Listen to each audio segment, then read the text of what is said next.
Hello everyone, Shrimati मोहरी देवी Tapadia girls college के YouTube channel में आपका फिर से स्वागत है। हम रीजनरेशन के बारे में पढ़ रहे थे। इसके पहले वाले वीडियो में हमने टाइप्स पढ़े थे रीजनरेशन के, कौन कौन से टाइप्स होते हैं और वो टाइप्स किस हिसाब से अलग अलग है, डिफरेंट है, क्या उनमें फंक्शंस होते हैं, ये सारी चीज़ें हमने डिस्कस ऑलरेडी कर ली थी। आज के वीडियो में हम मैकेनिज़्म पढ़ेंगे रीजनरेशन का कि कौन कौन से स्टेप्स इन्वॉल्व हैं, क्या क्या होता है रीजनरेशन में। जो बॉडी ग्रो करती है, जो भी एक्स्ट्रा बॉडी ग्रो करती है, मतलब डैमेज होने के बाद, एम्पुटेशन होने के बाद, कट लगने के बाद जब नया ऑर्गन, नई बॉडी ग्रो करती है तो उसके कौन कौन से स्टेप्स होते हैं, कौन कौन से प्रोसेसेस होते हैं, उसके बारे में हम स्टडी करेंगे। अब रीजनरेशन के बाद रीजनरेशन के बारे में आपको पता है कि एक बहुत कॉम्प्लेक्स प्रोसेस होता है, बहुत कॉम्प्लेक्स प्रोसेस है। बहुत सारे हिस्टोलॉजिकल इवेंट्स होते हैं, बहुत सारे मॉर्फोलॉजिकल इवेंट्स होते हैं। दैट मीन्स कि टिश्यू का फॉर्मेशन होता है और उससे एक स्ट्रक्चर का फॉर्मेशन होता है। तो बहुत ज़्यादा कॉम्प्लेक्स जो है प्रोसेस है रीजनरेशन का, इसके बारे में हमें पढ़ना है। तो जो मैकेनिज़्म है रीजनरेशन का, मतलब जो प्रॉपर फंक्शन है, जिस तरह से काम करता है रीजनरेशन, वो 4 भाग में डिवाइड किया गया है, 4 फेजेस में डिवाइड किया गया है। तो 4 फेज़ होते हैं रीजनरेशन का। पहला फेज़ होता है वुंड हीलिंग का, घाव भरने का। फिर होता है डी डिफ्रेंशिएशन, वहाँ पे जो सेल ऑलरेडी मौजूद हैं वो सेल डी डिफ्रेंशिएट होते हैं। मैंने पिछली वीडियो में आपको डी डिफ्रेंशिएशन के बारे में बताया था क्या होते हैं। जो सेल्स हैं, प्रॉपर फंक्शनिंग सेल हैं, जो डिफ्रेंशिएटेड सेल हैं, वो वापस से स्टेम सेल में कन्वर्ट हो जाते हैं, ठीक है, उसको डी डिफ्रेंशिएशन बोलते हैं। फिर ब्लास्टेमा का फॉर्मेशन होता है। ब्लास्टेमा का फॉर्मेशन मतलब यहाँ पे एक ऊपरी लेयर बनती है, उसको हम यहाँ ब्लास्टेमा बोलते हैं। जब डी डिफ्रेंशिएटेड सेल्स एक जगह सेल मास बना लेते हैं, उसको अपन ब्लास्टेमा बोलते हैं। और उसके बाद री डिफ्रेंशिएशन होता है, मतलब वो सेल जो है अब उन सेल में कन्वर्ट हो जाते हैं जो पर्टिकुलर ऑर्गन जिसकी भी ज़रूरत है वो बनाएंगे, उसको अपन री डिफ्रेंशिएशन बोलते हैं। तो ये 4 फेज़ में डिवाइडेड है मैकेनिज़्म ऑफ रीजनरेशन। तो इसके बारे में 1 बाय 1 हम स्टडी करते हैं। Wound healing, D differentiation, blastema formation और री डिफ्रेंशिएशन। सबसे पहला है फेज ऑफ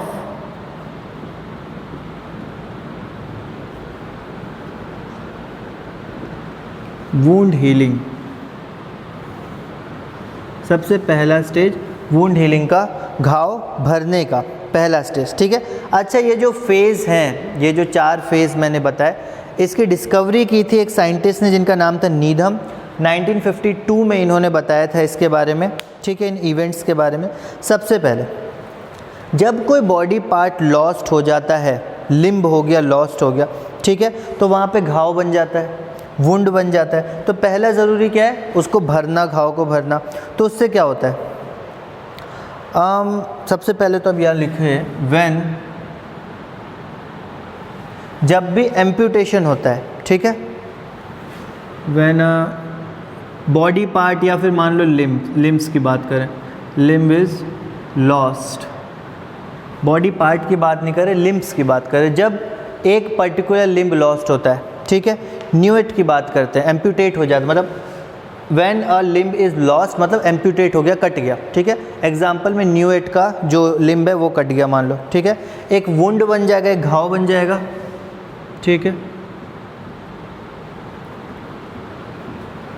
इस वुंड के बनने से क्या होगा, जहां भी कट लगेगा वहां के जो टिश्यू है वो एक्सपोज हो जाएंगे, टिश्यूज एक्सपोज्ड, मतलब बाहरी इन्वायरमेंट में टिश्यू एक्सपोज हो जाएंगे, दिखने लगेंगे, ठीक है, सरफेस पे।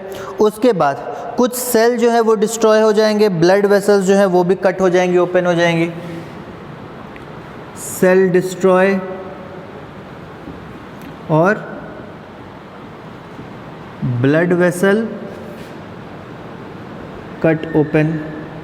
ब्लड वेसल कट जाएंगे, वो कट के ओपन हो जाएंगे, ठीक है। इतनी सारी चीज़ें होंगी वुंड हीलिंग में, ठीक है। ब्लड फ्लो करने लगेगा ब्लड वेसल से बाहर की तरफ, ठीक। और ब्लड जो फ्लो करेगा तो फ्लो करते करते फाइनली क्या होगा, कोगुलेट होगा। ब्लड फ्लोज, और ब्लड फ्लो करने के बाद, बहने के बाद धीरे कुछ समय के बाद क्या होगा, एंड फाइनली कोगुलेट्स। फ्लो होने के बाद फाइनली कोगुलेट हो जाएगा, मतलब जम जाएगा, ब्लड जो है जम जाएगा वहाँ पे, ठीक है, क्लॉट बन जाएगा, कोगुलेट हो जाएगा, ठीक है, वुंड के ऊपर ये कोगुलेट हो जाएगा, क्लॉट बन जाएगा, ठीक। अब उसके बाद क्या होता है, इसके बाद क्या होगा, rapid migration of epidermal cell, जो ऊपर वाले सेल्स होते हैं वो जो है माइग्रेट करने लगेंगे, और माइग्रेट करके क्या करेंगे, वुंड के जो पूरे चारों किनारे हैं ना या ऊपरी सरफेस है उसको पूरी तरह से कवर कर लेंगे, ठीक है, चारों किनारों को जो है वो कवर कर लेंगे, क्लॉट को पूरी तरह से चारों तरफ से कवर कर लेंगे, घेर लेंगे, ठीक। अगर इतना बड़ा ये क्लॉट है, ये इतना बड़ा घाव है, तो इसके पूरे चारों तरफ जो है ये एपिडर्मल सेल्स जो हैं वो चारों तरफ इकट्ठा हो जाएंगे और इसको घेर लेंगे, इस क्लॉट को, ठीक है। तो rapid migration of epidermal cells from the edges of the wound of epidermal cells, ठीक है, एपिडर्मल सेल का माइग्रेशन होगा, वो बहुत इधर उधर जाएंगे, इधर उधर जाने का मतलब क्या है, वो वुंड को घेर के रखेंगे, कवर करके रखेंगे, ठीक है। उसके बाद अगर अपन देखें वुंड सरफेस पे आ जाएंगे ब्लड क्लॉट के नीचे, ठीक। प्रोसेस टेक्स 1 to 2 days, ये जो प्रोसेस है 1 से 2 दिन ले लेता है अप्रॉक्स काम करने के लिए। जहाँ पे वुंड है, जहाँ पे घाव है, उसके ठीक नीचे की सरफेस पे है ना एपिडर्मल सेल्स जो हैं जमा हो जाएंगे पूरी तरह से, उसके ठीक नीचे की सरफेस पे क्या होंगे, एपिडर्मल सेल्स पूरी तरह से जमा हो जाएंगे, ठीक है। और ये प्रोसेस को अपन वुंड हीलिंग बोलते हैं। इतना तो कुछ खास काम नहीं है, इतना ये हो गया कि कोगुलेशन हो गया ब्लड का, उसके नीचे एपिडर्मल सेल्स जो थे वो जमा हो गए। एपिडर्मल सेल्स जो हैं वो एक तरह से कैप की तरह काम कर रहे हैं, एक टोपी की तरह कवर करके रख रहे हैं, ठीक है। अब जो नेक्स्ट प्रोसेस आएगा डी डिफ्रेंशिएशन का, यहाँ से प्रॉपर फंक्शन स्टार्ट होगा।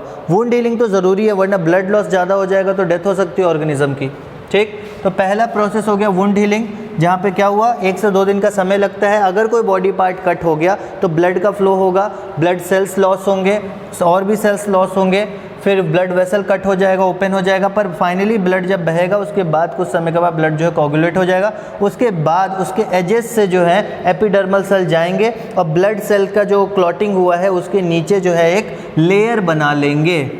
इतना समझ में आ गया। सेकेंड फेज की तरफ चलते हैं, phase of D differentiation.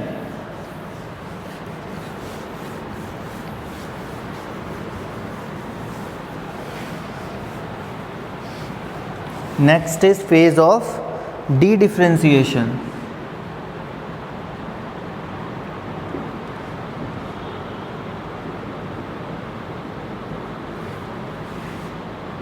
D differentiation phase. अब इसके बारे में देखें, डी डिफ्रेंशिएशन का मतलब क्या होता है। डी डिफ्रेंशिएशन का मतलब है कि सेल्स जो हैं एम्ब्रियोनिक स्टेज में वो स्टेम सेल्स थे, मल्टीपोटेंट थे, मतलब वो अलग अलग टाइप के सेल्स में कन्वर्ट हो सकते थे, ठीक है। अब यहाँ पे वापस से जो सेल्स हैं, जो अब फंक्शनल हैं, जो कि अब बॉडी के सेल्स हैं, उनको वापस वैसे ही टोटीपोटेंट सेल में कन्वर्ट करवाया जाता है, एम्ब्रियोनिक सेल्स में कन्वर्ट करवाया जाता है, ठीक है। So reversion of differentiated cell to the embryonic totipotent condition. Reversion मतलब वापस से कन्वर्ट करना। पहले तो स्टेम सेल से नए सेल बने, अब नए सेल से वापस स्टेम सेल बन जाएंगे, ठीक है। तो रिवर्जन ऑफ डिफरेंशिएटेड सेल,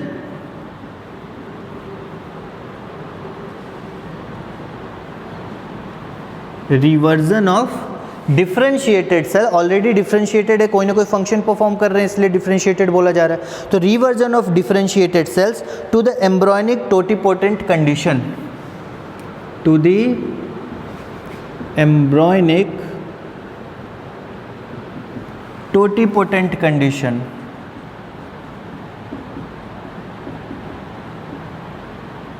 मतलब उस कंडीशन को वापस से अचीव कर लेना जब सेल जो है ग्रो करके किसी भी सेल में डेवलप हो सकता है, ठीक है। वो एक पर्टिकुलर सेल है, वो मसल सेल बना सकता है, कार्डियक सेल बना सकता है, नर्व सेल बना सकता है, किडनी के सेल बना सकता है, हेपेटोसाइट बना सकता है, किसी भी प्रकार का सेल बना सकता है। टोटिपोटेंट टाइप का सेल हो जाता है, ठीक है, उन सेल में कन्वर्ट कर देना। अब उसके बाद बात करें तो इसमें होता क्या है, अब जो एम्पुटेशन साइट है वो एम्पुटेशन साइट है वो डी डिफ्रेंशिएशन में जाती है ब्लास्टेमा का फॉर्मेशन करने के लिए। So dedifferentiation leads to the formation of blastema। जो डी डिफ्रेंशिएशन होगा उससे क्या होगा, ब्लास्टेमा फॉर्म करेगा, ठीक है। अब कोई भी टिश्यू जैसे कार्टिलेज हो, नर्व्स हो, कनेक्टिव टिश्यू हो, मेसेनकाइमल सेल हो, ये जितने भी सेल्स हैं वो क्या कहते हैं, डीजेनरेशन को जाते हैं। They undergo extreme degeneration and become undifferentiated.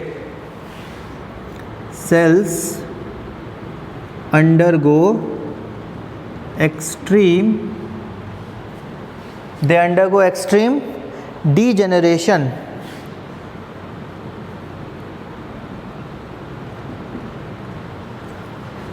the cells undergo extreme degeneration और डीजेनरेशन होने के बाद ये फाइनली डी डिफ्रेंशिएटेड सेल में कन्वर्ट हो जाते हैं and become D differentiated.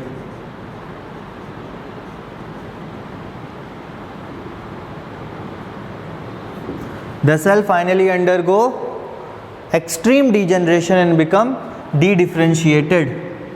Degeneration में जाना मतलब अपने फंक्शंस को धीरे धीरे खोना, ठीक है, अपने फंक्शंस को धीरे धीरे खोते चले जाना। जब फंक्शन खोएंगे नहीं जब तक, तब तक वो डी डिफ्रेंशिएटेड कैसे कहलाएंगे, ठीक है। जब तक किसी भी सेल के पास एक फंक्शन रहता है, जब तक किसी सेल का फंक्शन फिक्स है, तब तक वो स्टेम सेल नहीं माना जा सकता, ठीक। उसके बाद अगर अपन बात करें तो यहाँ पे क्या होता है, ऐसा बोला जाता है या फिर ऐसा देखा गया है कि थ्रोम्बिन कोगुलेटिंग फैक्टर होता है। थ्रोम्बिन आपको पता होगा, अगर आपने ब्लड कोगुलेशन, ब्लड क्लॉटिंग पढ़ी होगी तो उसमें थ्रोम्बिन का नाम आपको याद होगा। तो थ्रोम्बिन जो होता है वो इन्वॉल्व रहता है इन्वायरमेंट प्रोवाइड करने के लिए डी डिफ्रेंशिएशन का। Thrombin provides environment for dedifferentiation, मतलब थ्रोम्बिन के प्रेजेंस में ही डी डिफ्रेंशिएशन का प्रोसेस होता है, थ्रोम्बिन के प्रेजेंस में ही। So this thrombin provides environment for dedifferentiation, ठीक है। उसके आगे अगर अपन बात करें तो कुछ ट्रांसक्रिप्शन फैक्टर्स भी होते हैं, MXL1 जैसे मसल होम्योडोमेन ट्रांसक्रिप्शन फैक्टर, ठीक है। सम ट्रांसक्रिप्शन फैक्टर्स ऑल्सो इन्वॉल्व्ड, कुछ ट्रांसक्रिप्शन फैक्टर भी इन्वॉल्व रहते हैं। फॉर एग्जांपल MXL1,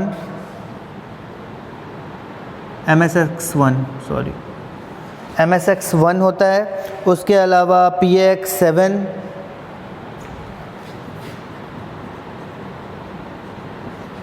ये कुछ ट्रांसक्रिप्शन फैक्टर्स हैं जो कि मौजूद रहते हैं। और मैक्रोफाजेस भी जो होते हैं वो डी डिफ्रेंशिएशन को प्रमोट करते हैं। Macrophage also promotes dedifferentiation, ठीक है। तो कुछ ट्रांसक्रिप्शन फैक्टर होते हैं like MSX1। MSX stand for muscle homeodomain transcription factor. Muscle homeodomain transcription factor, muscle homeodomain transcription factor MSX1 और PAX7। तो ये होते हैं ट्रांसक्रिप्शन कुछ फैक्टर्स। और मैक्रोफाजेस भी प्रमोट करता है डी डिफ्रेंशिएशन को। थ्रोम्बिन मौजूद रहता है तब जाके डी डिफ्रेंशिएशन होता है। डी डिफ्रेंशिएशन का मतलब होता है कोई पर्टिकुलर सेल है जिसके पास कोई फंक्शन है, वो अपने फंक्शन को छोड़ के वापस टोटिपोटेंट सेल, स्टेम सेल में कन्वर्ट हो रहा है ताकि बाद में चल के उसको जिस भी सेल की ज़रूरत हो। मतलब अगर मान लो कि हमारे पास कोई भी सेल है, जैसे कि एपिडर्मल सेल है, एपिडर्मल सेल है या मसल्स के सेल हैं, और रीजनरेशन के लिए चाहिए कौन से, कि कोई और सेल चाहिए।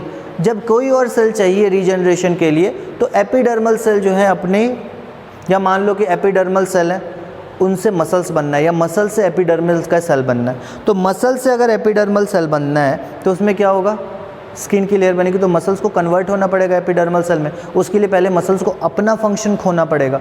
तो यही बात है डी डिफ्रेंशिएशन में, कि अपना फंक्शन लॉस करके कोई भी फंक्शन ऑब्टेन करने की पावर जब सेल जनरेट करता है उसको अपन डी डिफ्रेंशिएशन बोलते हैं।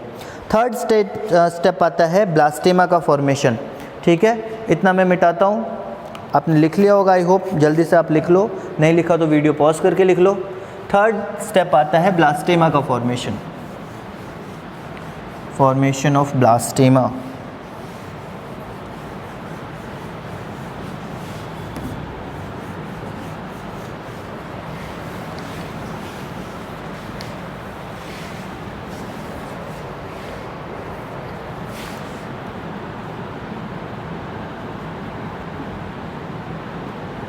phase of blastema formation, phase of blastema formation, blastema के फॉर्मेशन की stage.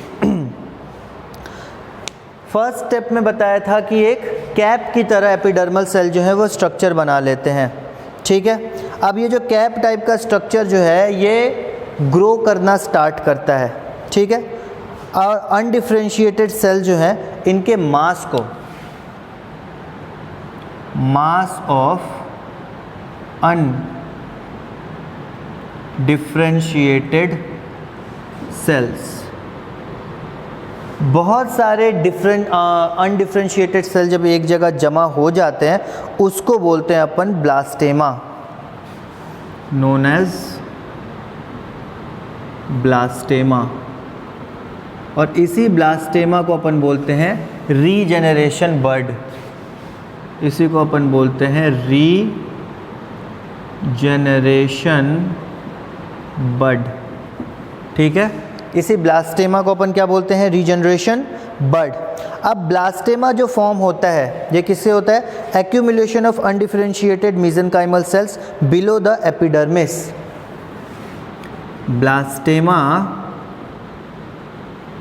forms due to accumulation of undifferentiated cells below the epidermis।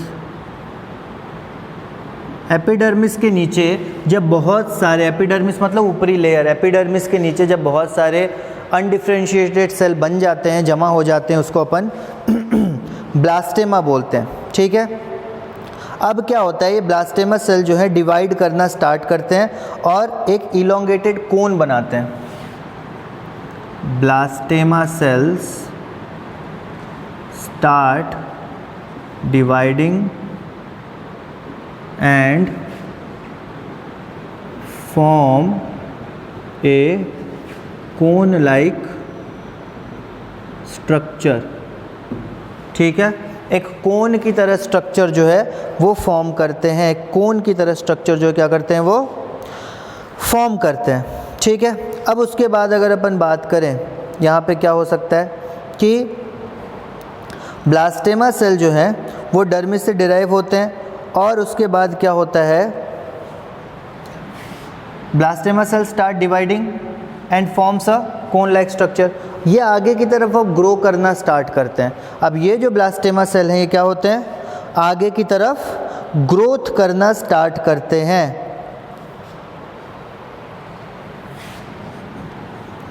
Growth of blastema,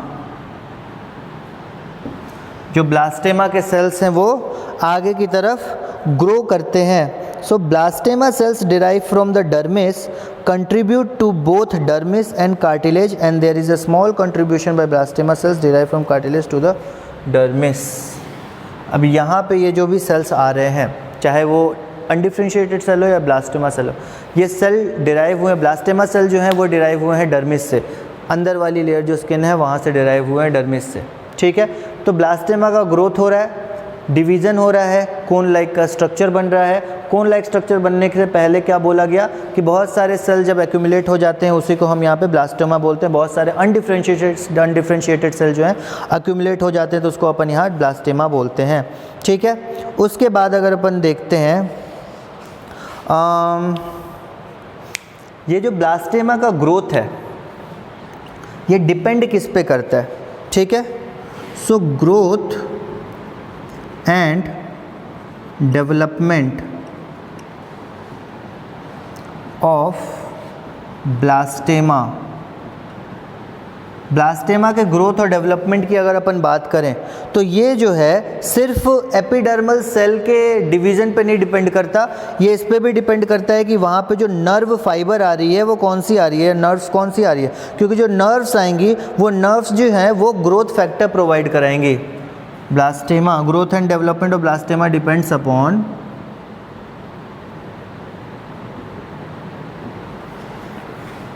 many factors, बहुत सारे फैक्टर्स पे डिपेंड करता है, एक से अधिक फैक्टर्स पे डिपेंड करता है, मैनी फैक्टर्स। सबसे पहला फैक्टर तो है एपिडर्मिस का डिवीज़न, सबसे पहला चीज़, पहला हो गया सेल डिवीज़न, ये तो ज़रूरी है। उसके बाद हो गया nerve, they provide essential growth factors,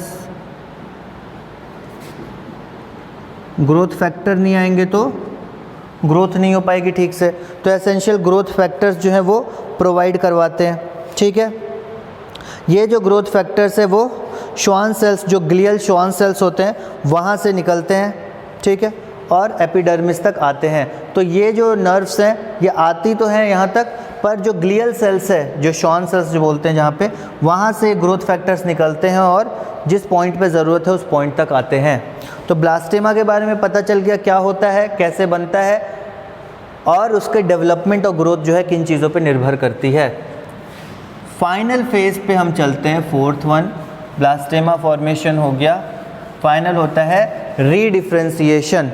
मतलब पहले तो अपने फंक्शन को खोया था सेल ने, अब फंक्शन को वापस से प्राप्त करेगा, पर इस बार फंक्शन हो सकता है दूसरा हो सकता है डिफ्रेंशिएशन से पहले कुछ और फंक्शन करता हो, डी डिफ्रेंशिएशन से पहले, और अब दूसरा फंक्शन करे। तो ये होता है phase of redifferentiation.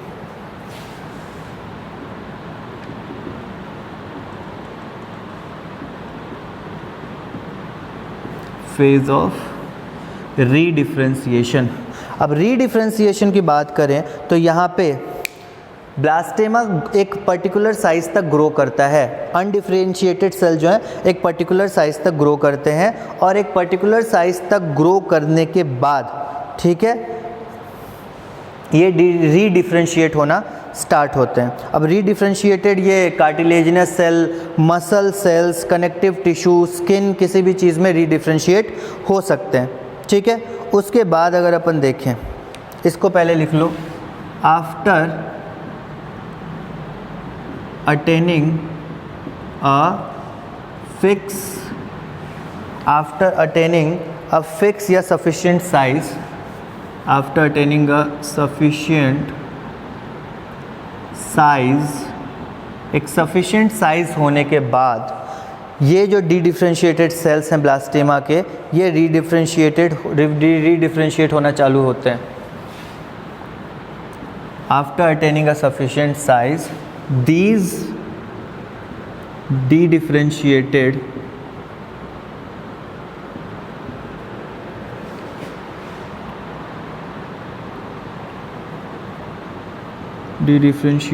cells undergo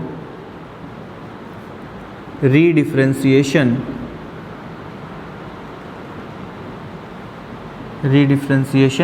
to form different kind of cells. अब वो डिफरेंट काइंड ऑफ सेल्स कुछ भी हो सकते हैं, कार्टिलेजिनस सेल्स हो सकते हैं, मसल सेल्स हो सकते हैं, कनेक्टिव टिश्यू हो सकते हैं, स्किन के सेल्स हो सकते हैं, कोई भी सेल्स हो सकते हैं, क्योंकि डी डिफ्रेंशिएट हो गया तो उसके बाद रीडिफ्रेंशिएशन ही करने के बाद कुछ भी बना सकते हैं। उसके बाद फिर क्या होगा, अब ये ग्रो करने के बाद क्या कर सकते हैं, they give rise to bones, muscles, nerves and connective tissue. They give rise to bones, muscles, bones को क्या कहते हैं, ग्रो करवा सकते हैं, मसल्स को ग्रो करवा सकते हैं, नर्व्स को ग्रो करवा सकते हैं, कनेक्टिव टिश्यू को ग्रो करवा सकते हैं,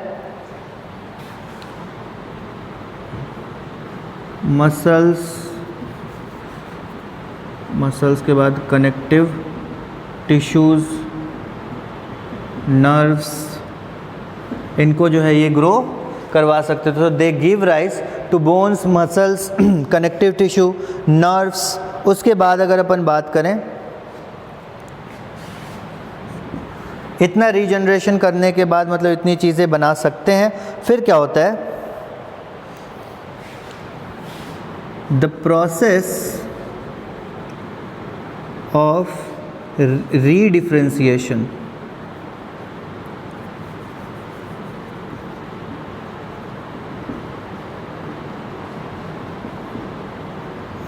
starts from कोन स्टेज।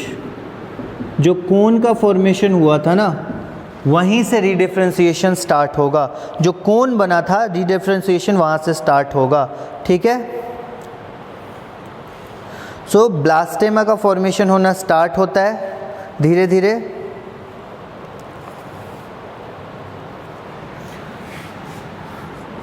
ये धीरे धीरे रीजनरेशन स्टार्ट होगा और विद इन टाइम लगता है, ऐसा नहीं कि 2 दिन में हो जाता है, 75 डेज। अगर एक लिम्ब कट हुआ है, एक हाथ या एक पैर कट हुआ है, तो with in 75 days the complete limb is regenerated. The complete limb is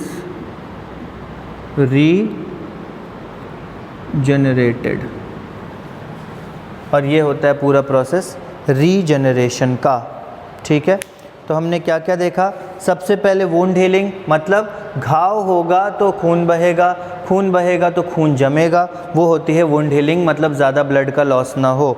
फिर उसके बाद होता है डी डिफ्रेंशिएशन। अच्छा, जब फर्स्ट स्टेप था वुंड हीलिंग, उस समय एपिडर्मल सेल्स जो हैं वो उस वुंड के नीचे जमा हो जाएंगे।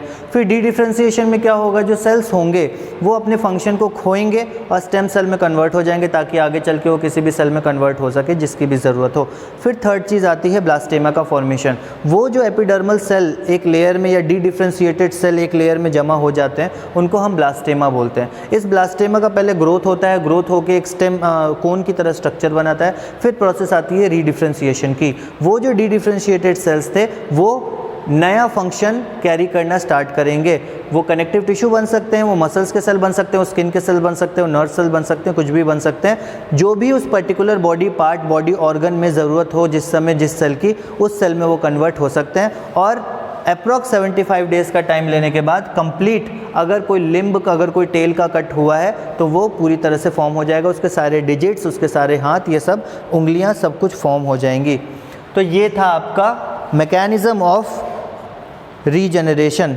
अब रीजनरेशन की एबिलिटी पढ़नी है मैमल्स में, वो हम नेक्स्ट वीडियो में डिस्कस करेंगे। जितने भी एनिमल्स हैं, प्रोटोजोन से लेकर मैमल्स तक, सब में हम रीजनरेशन की जो कैपेसिटी है, कैपेबिलिटी है या रीजनरेशन का प्रोसेस है, उसके बारे में हम देखेंगे, स्टडी करेंगे। आज का वीडियो हम यहाँ ओवर करते हैं।